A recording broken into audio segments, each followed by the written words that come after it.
सुबह सुबह पानी पूरी खाने वाला गांव।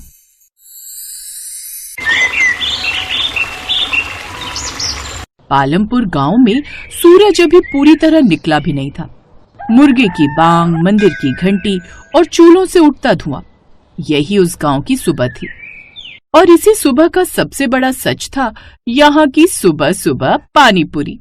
हाँ, वही पानी पूरी जो शहरों में शाम की शान होती है, लेकिन उस गांव में वो सुबह की पहचान बन चुकी थी। दूसरे गांव में रहने वाला श्याम सुबह सुबह टन टन की आवाज करता हुआ उस गांव की गलियों से गुजरता।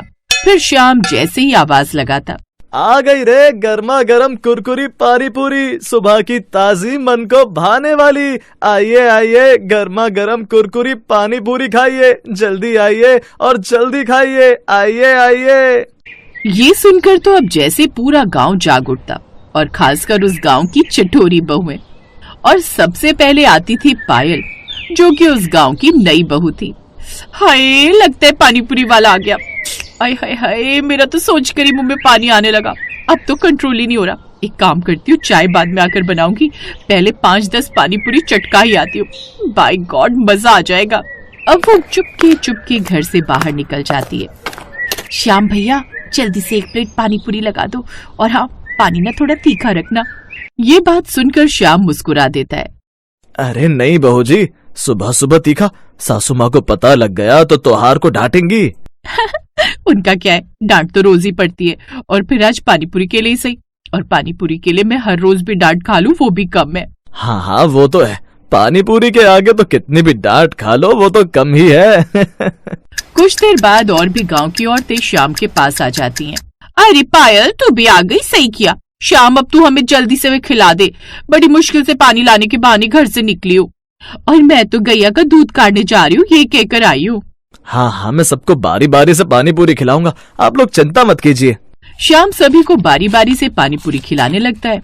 सभी बड़े चटकारे लगाते हुए खाती हैं। उनके जाने के बाद उस गांव के कुछ मर्द भी उसके पास पानी पूरी खाने आ जाते हैं। भाई श्याम, अब हमें भी तो खिला दे, बाय गॉड मजा आ जाएगा। हाँ हाँ भैया, अभी खिलाता हूँ। अब ये उस गांव में रोज की बात थी। सुबह सुबह ही श्याम पानीपुरी का ठेला लेकर उस गांव आ जाता, और उसका ठेला लगते ही झट से ग्राहक भी उसके पास आ जाते। पायल भी हर रोज उस पानीपुरी वाले का इंतजार करती।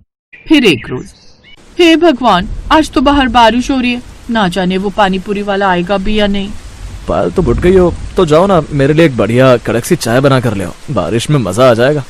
अरे क्या चाय बना कर ले आओ, यहाँ अभी तक पानीपुरी वाला नहीं आया, मुझे उसकी चिंता सताई जा रही है, और एक तो मुझे से अपनी चाय की पड़ी हुई है।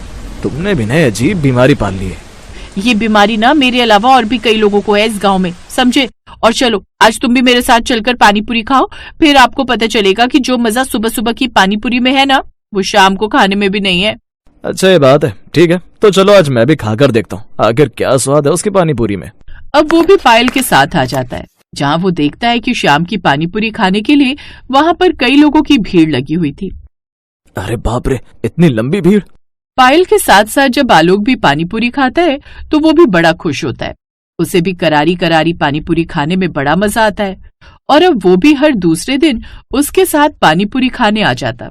फिर एक दिन, आने दो आज उसे, पता नहीं ये रोज रोज वो पानीपुरी खाने पहुंच जाती है। एक रोज घर में धनिया देवी यानी पायल की सास दरवाजे पर खड़ी थी। वो उसका इंतजार कर रही थी। सुबह सुबह न जाने कौन सी आदत डाल ली है इसने, घर का खाना छोड़कर पानी पूरी खाने निकल जाती है मैडम। पायल घर लौटी तो उसे देखते ही धनिया देवी ने कहा, बहू आ गई, सुबह सुबह पेट में कचरा भरकर। 2-4 ही तो खाई। चुप कर, आई बड़ी, कल से ये सब बंद। क्या? लेकिन क्यों माँ जी? अब मेरा मतलब है, मैं इकलौती थोड़ी ना हूँ जिसे ये सब खाना अच्छा लगता है, सभी गांव वाले भी खाते हैं। गांव वालों से मेरा क्या मतलब, तेरा क्या है, तू तो ठूसती रहती है। कल को अगर बीमार पड़ गई ना तो घर का सारा काम मुझे ही करना पड़ेगा, समझी? तो साफ साफ कहिए ना कि आपको मेरी सेहत की नहीं बल्कि अपने काम की चिंता है। चुप कर, मैं बस ये समझाना चाहती हूँ कि क्यों अपनी सेहत के साथ खिलवाड़ कर रही है। ऐसा किसने कहा आपसे माँ जी? आज तक उस शाम की पानीपुरी खाकर कोई बीमार पड़ा है जो मैं पड़ूंगी? जमुना काकी, सुमित्रा काकी तो खा रही थी, वो काफी वक्त से यहाँ पानीपुरी बेच रहा है। ओफो, इससे तो बहस करना ही बेकार है। फिर एक रोज उस गांव के पंडित जी के पास जब तक ये बात पहुंची तब, कन्हैया सुबह सुबह ये चाट पानी शास्त्रों के खिलाफ है। क्या शास्त्रों के खिलाफ है? अरे पंडित जी, पेट भरा होगा तो भजन भी मन से निकलेगा। लेकिन असल में श्याम का दर्द कोई नहीं जानता था कि श्याम सुबह पानीपुरी क्यों बेचता था।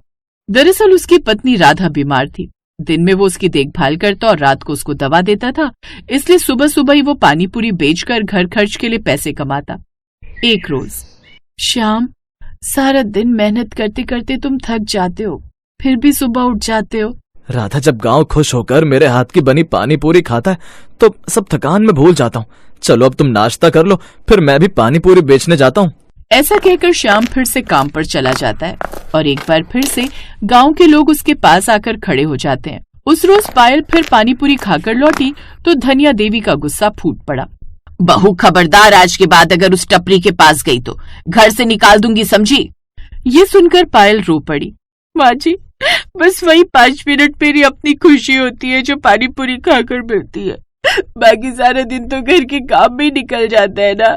चुप कर, रोज रोज ये पानीपुरी खाकर चटोरी बन गई है तू तो सुधरेगी नहीं, इसलिए अब उस पानीपुरी वाले का ही कुछ करना पड़ेगा। अब ये मामला पंचायत तक पहुंचा। अगर मेरी वजह से किसी को तकलीफ है तो मैं बंद कर दूंगा। ये सुनकर गांव वाले दुखी हो गए, क्योंकि अब तक हर किसी को उसकी पानीपुरी की आदत जो पड़ गई थी। माँ जी, ये आप लोगों ने ठीक नहीं किया। शायद आपको श्याम की मजबूरी नहीं पता कि वो किस कारण सुबह सुबह पानीपुरी बेचने आता है। फिर पायल धनिया देवी को उसकी मजबूरी बताती है, जिसे सुनकर उन्हें बड़ा बुरा लगता है। फिर उसी रात धनिया देवी की तबीयत बिगड़ गई। डॉक्टर को बुलाया गया। इन्हें सुबह खाली पेट कुछ चटपटा खाना चाहिए, उसी से इनकी तबीयत ठीक होगी, जैसे कि पानीपुरी। लेकिन सुबह सुबह पानीपुरी मिलना तो मुश्किल है, तो आप कुछ और खा लीजिएगा। ये सुनकर पायल चुपचाप बाहर आ गई। फिर अगली सुबह उसने देखा, श्याम, आज पहली पानीपुरी मुझे खिलाओ। ये सुनकर पूरा गांव सन्न रह गया। मैंने बहू की खुशी को जिद समझ लिया, पर वो तो बस जिंदगी का स्वाद ढूंढ रही थी, और तुम किस मजबूरी में कर रहे हो ये वो भी जानने की कोशिश नहीं की। अब से इस गांव में सुबह उठकर सब चाय नहीं पियेंगे, बल्कि पानीपुरी खाएंगे। अब से ये गांव सुबह सुबह पानीपुरी वाला गांव कहलाएगा। श्याम की टपरी अब सिर्फ पानीपुरी की नहीं थी, वो रिश्तों की टपरी बन गई थी, जहां सभी गांव वाले लाइनें लगाकर उसकी चटपटी पानीपुरी खाते।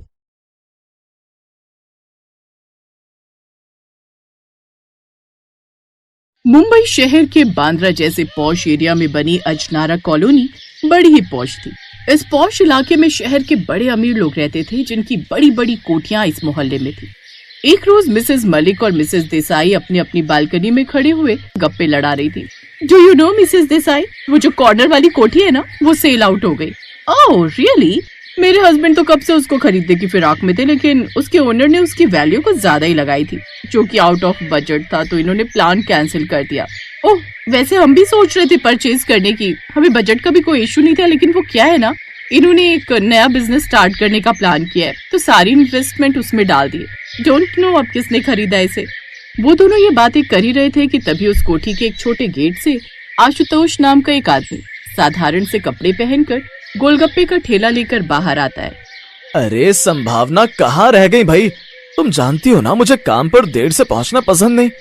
आशुतोष के ये कहते ही अंदर से उसकी पत्नी संभावना जल्दी से बाहर आती है। आ गई जी, 2 मिनट का भी सब्र नहीं है आपको। अच्छा चलो अब चलते हैं, आज पहला दिन है इस मोहल्ले में, तो देर नहीं होनी चाहिए। वो दोनों ठेला लेकर चल पड़ते हैं। उन्हें देख मिसेस मलिक और मिसेस देसाई का तो जैसे मुंह बन जाता है। ओह गॉड, अब कैसे कैसे लोग यहाँ पर आकर रहने लगे। अब हमें क्या इन ठेले वालों के बीच रहना पड़ेगा? लगता है जिसने एक कोठी खरीदी है उसका मालिक ने इसे किराए पर डाल दिया। वो दोनों बात कर ही रही थी कि आशुतोष चिल्लाने लगता है, गोलगप्पे ले लो, गोलगप्पे, कुरकुरे बढ़िया गोलगप्पे, आइए आइए। अब पूरी सोसाइटी में ये बात आग की तरह फैल जाती है कि उस कॉर्नर वाली कोठी में कोई गोलगप्पे के ठेले वाले पति पत्नी रहने आए हैं। अपने इस एरिया का भी कोई स्टैंडर्ड नहीं रहेगा अगर ऐसे ऐसे लोग हमारे बीच रहेंगे। कैसे कैसे लोग किराए पर आने लगे हैं। लेकिन आप जानते हो ना यहाँ का रेंट कितना महंगा, और इन ठेले वालों के बस की बात नहीं इतना किराया भर पाना। हाँ ये बात भी सही है। तो कहीं ऐसा ना हो कि इन्होंने मिस्टर और मिसेस अय्यर दोनों बूढ़े बुढ़िया का खून कर दिया हो। तभी मिसेस देसाई भी वहाँ आ जाती हैं। बिल्कुल ठीक, मुझे भी वही डाउट हो रहा है। जरूर कुछ तो बात है जो ये बात हमसे छुपा रहे हैं। इसका पता लगाने के लिए मेरे पास एक आइडिया है। और वो क्या मिसेस देसाई? हमें किसी भी तरह उस गोलगप्पे वाले की गवार पत्नी को अपनी किटी पार्टी में शामिल करना होगा, ताकि हमें ये पता चल जाए कि इन दोनों ने उसकी ये कोठी कैसे हथिया ली। बिल्कुल ठीक कहा। साथ ही हम उस गवार को इतना जलील करेंगे कि तंग होकर एक दिन वो खुद ये एरिया छोड़कर भाग जाएंगे। अब किटी पार्टी की 10-12 औरतें मिलकर उनके ठेले पर जाती हैं। अरे वाह, आज तो कितनी सारी भौजाई आई हैं हमारे ठेले के गोलगप्पे खाने। नहीं, वो हम ये सब नहीं खाते। वो क्या है ना, हम लोग डाइटिंग कर रहे हैं। हम तो यहाँ आपकी वाइफ से मिलने आए थे। मुझसे? लेकिन क्यों? वो इसलिए क्योंकि अब तुम भी सोसाइटी में रहती हो तो यहीं का हिस्सा हो, इसलिए हम चाहती हैं कि तुम भी हमारी किटी पार्टी ज्वाइन कर लो। इसी बहाने तुम्हारी जान पहचान भी बढ़ जाएगी यहाँ के लोगों से। मैं और किटी पार्टी? अरे अब ये सब भौजाई इतने प्यार से बोलने आई है तो कर लो ना ज्वाइन। अब अपनी बातों से वो सब संभावना को किटी पार्टी में शामिल होने के लिए मना लेती। संभावना उनकी बात मान लेती है। फिर अगले हफ्ते मिसेस खन्ना के घर पर किटी पार्टी होती है, जहाँ संभावना सादी सी साड़ी पहन कर आती है। Oh, welcome to my home Mrs what's your name? Mrs Rawal. My name is Sambhavna Rawal and thank you so much. उसकी इंग्लिश सुनकर सभी औरतें एक दूसरे का मुंह देखने लगती हैं। ये तो इंग्लिश भी जानती है, देखने से तो गाँव की गवार लगती है। कौन सी बड़ी बात है, पॉश एरिया में ठेला लगाते हैं, कई तरह के ग्राहक आते हैं, फॉरेनर्स भी आते होंगे, इसलिए उनको अट्रैक्ट करने के लिए 2-4 इंग्लिश वर्ड सीख लिए होंगे। लेकिन ये तुम कैसे कपड़े पहन कर आ गई हो संभावना? कम से कम पार्टी में तो कोई महंगी साड़ी पहन कर आती। तुम्हें पता है ऐसी सिंपल साड़ी तो हमारे यहाँ की मेड भी नहीं पहनती, वो भी अच्छी साड़ी पहन कर आती है। Oh come on Mrs Khanna, at least ये तो देखो, आप जिससे बात कर रही हो उसका पति एक मामूली सा ठेला लगाता है। अब वो क्या घर चलाएगा और क्या ही इसे महंगी महंगी साड़ियाँ दिलाएगा। वो तो इसकी किस्मत अच्छी है जो यहाँ आकर रहने लगे, और हम अमीर लोगों के साथ इनका उठना बैठना हो गया। संभावना उनकी ये सब बातें लगातार सुने जा रही थी, लेकिन वो उनसे कुछ नहीं कहती। इसके बाद वो सभी पार्टी एंजॉय करती हैं। जहाँ सभी अमीर औरतें आपस में लगी हुई थी, वहीं संभावना एक कोने में बैठी हुई थी। कुछ देर बाद खाना सर्व किया जाता है। अरे ये क्या कर रहे हो तुम? उन मैडम को ये स्पून और फोक क्यों दे रहे हो? तुम्हें इनकी शक्ल देखकर लगता है कि इन्होंने ये सब कभी पकड़ा भी होगा। तुमने देखा ना इतनी महंगी क्रॉकरी देखकर ही कैसे इसकी आंखें फटी की फटी रह गई। संभावना को ये सब बातें चुप तो रही थी, लेकिन वो उस वक्त सब कुछ चुपचाप सह लेती है। दरअसल वो लोग गोलगप्पे का ठेला लगाते थे, इसलिए मोहल्ले में कोई भी उनसे ठीक से बात नहीं करता था। एक शाम, गोलगप्पे ले लो गोलगप्पे। तभी पीछे से एक आदमी गाड़ी का हॉर्न बजाते हुए कहता है, अरे ओ, अपने इस कबाड़ ठेले को हटा जल्दी से यहाँ से। न जाने कैसे कैसे भिखारी लोग आकर बस गए यहाँ पर। आशुतोष अपना ठेला एक तरफ कर लेता है। कुछ दिन बीत जाते हैं। एक रोज, संभावना, अगले हफ्ते की किटी पार्टी तुम्हारे घर पर होगी, तुम इसके लिए तैयार हो ना? I mean, अफोर्ड तो कर लोगी ना? देखो अगर नहीं कर पाओगी तो अभी से बता दो, क्योंकि इन सब में काफी खर्चा आता है, जैसे सबके लिए स्नैक्स, सॉफ्ट ड्रिंक्स, खाना, डेजर्ट्स बनाना। नहीं मिसेस मलिक, आप फिक्र मत कीजिए, सारे अरेंजमेंट्स हो जाएंगे। घर आकर वो ये सब बात अपने पति को बताती है। किट्टी पार्टी अपने यहाँ? तुम देखना, मैं सबको अपने हाथों के गोलगप्पे और चाट बनाकर खिलाऊंगा। देखना सब उसकी कितनी तारीफ करेंगे। लेकिन क्या वो खाएंगी जी? मतलब आज तक वो अपने ठेले पर आए नहीं गोलगप्पे खाने। अब तुम बस देखती जाओ। फिर किटी वाले दिन सभी औरतें पार्टी में जाने के लिए तैयार होती हैं। ना जाने वो गरीब क्या ही खिलाएगी, जब से आए तब से उनसे अपने घर का पेंट तक तो हुआ नहीं। हाँ, तुमने देखा नहीं कैसे उनके घर की पपड़ियां तक निकल रही हैं? जब बाहर से ये हाल है तो अंदर से ना जाने क्या होगा। आज पता चल जाएगा क्या खातिरदारी करती है मैडम। अब वो सब तैयार होकर संभावना के घर चली जाती हैं। जहाँ वो अंदर जाती हैं तो उसके बेसमेंट में बड़ी बड़ी महंगी आलिशान गाड़ियां खड़ी होती। फिर वो घर के अंदर जाती हैं तो वहाँ का नजारा देख हैरानी रह जाती है। अंदर से वो घर किसी महल से कम नहीं लग रहा था। महंगा फर्नीचर और महंगा सामान। ये हम कहीं गलत एड्रेस पर तो नहीं आ गए? ये उन्हीं किराएदारों का घर है ना जो गोलगप्पे का ठेला लगाते हैं? तभी संभावना वहाँ आती है। जी आपने बिल्कुल ठीक पहचाना, लेकिन हम किराएदार नहीं बल्कि इस कोठी के मालिक हैं। ये सुनकर वो सभी हैरान रह जाती हैं। तुम इस कोठी के मालिक हो, लेकिन भला एक छोटे से ठेले से कोई गोलगप्पे वाला इतना कैसे कमा सकता है? सब पता चल जाएगा। रामू काका, सबके लिए जूस, शेक, सॉफ्ट ड्रिंक और स्नैक्स ले आओ। जिसके बाद उनके सामने ढेर सारे स्नैक्स परोसे जाते हैं, और वो भी विदेश की क्रॉकरी सेट में। वाह, ये वाला क्रॉकरी सेट तो मैंने जापान में देखा था। आपने बिल्कुल ठीक पहचाना, इसे हमारे जापान के बिजनेस पार्टनर ने हमें गिफ्ट किया था। Business partner? तभी आशुतोष वहाँ सबके लिए गोलगप्पे और चाट लेकर आता है जो उसने अपने हाथों से बनाई थी। अब वो सभी उन गोलगप्पों और चाट को टेस्ट करती हैं तो हैरान रह जाती हैं। वाह, इसका टेस्ट कितना अमेजिंग है। इसमें तो बिल्कुल फेमस MGTW यानी माईवाल गोलगप्पे टिक्की वाली का टेस्ट है। जी सही पहचाना आपने। MGTW के ओनर मेरे पति मिस्टर आशुतोष माईवाल हैं।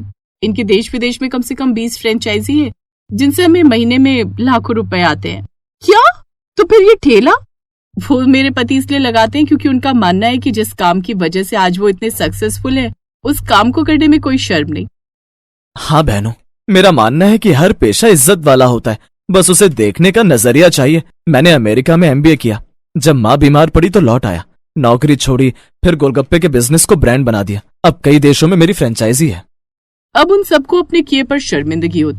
जिन्हें वो गरीब समझते थे असल में तो वो उनसे कई गुना ज्यादा अमीर। कोई भी काम छोटा नहीं होता।